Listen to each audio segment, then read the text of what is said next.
Kita ni diet lah macam mana pun, kalau kita tak baiki tabiat makan, kita pasti akan gemuk balik. Masalah yang sebenar-benarnya bukan berat badan tu sangat, tapi tabiat makan. Hari ni saya nak kongsi apa punca yang menyebabkan dulunya saya gemuk. Okey, saya gemuk dulu sebab saya makan tak ikut waktu. Biasanya orang makan 3 kali sehari, breakfast, lunch, dinner. Tapi saya tak begitu. Saya makan je bila-bila saya suka. Sudahlah begitu banyak pula. Maka berlakulah kalori surplus setiap hari. Maka saya pun jadi obese ataupun overweight, obese begitu.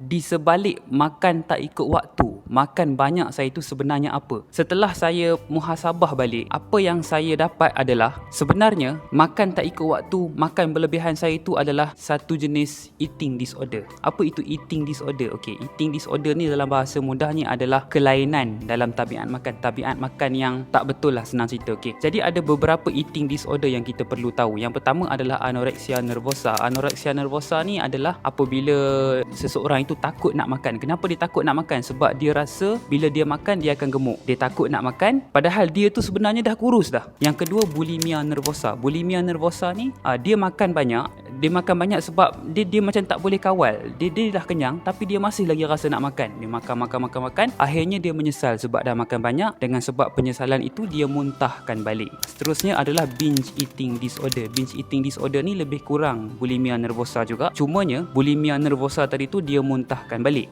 Binge eating disorder ni selepas dia makan banyak-banyak, dia menyesal tapi dia tak muntahkan balik. Dan yang terakhir adalah pica. Pica ke pica, entah ejaan PICA. Okey, yang ini agak lain daripada yang lain sikit. Orang yang orang kata mengidap pica ni, dia makan sesuatu yang bukan makanan. Kertas, pasir, kaca, benda-benda macam tu. Setengah orang mungkin akan mentertawakan eating disorder. Alah, itu semua nafsu je. Macam ni lah. Siapa suka kunyah ais? Ais tu makanan ke bukan makanan? Ais tak manis pun, ais tak ada nutrisi pun, tapi kenapa ada yang suka kunyah ais? Begitulah contoh mudah macam mana kita nak terangkan eating disorder. Saya eating disorder yang mana? Bila saya muhasabah balik, rupanya saya ni binge eating disorder. Saya makan banyak-banyak, saya rasa menyesal, cumanya saya tak muntahkan balik. Ada juga saya muntahkan balik tapi tak selalulah. Disebabkan itu saya jadi gemuk. Jadi untuk mengatasi masalah binge eating disorder ni, saya pun berjumpalah dengan kaunselor. Jadi apa yang kaunselor ajar kepada saya adalah kita buat diari makanan.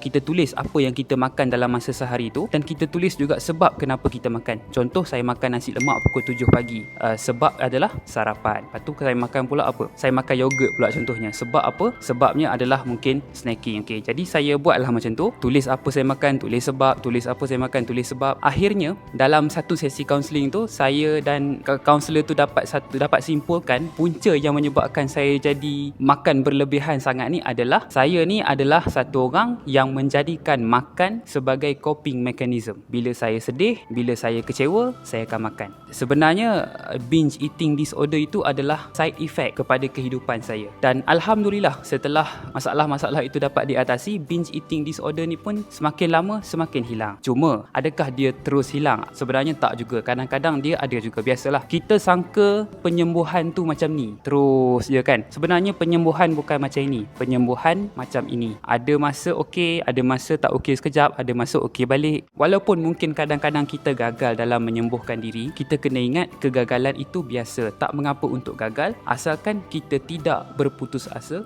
dan terus mencuba untuk baiki diri.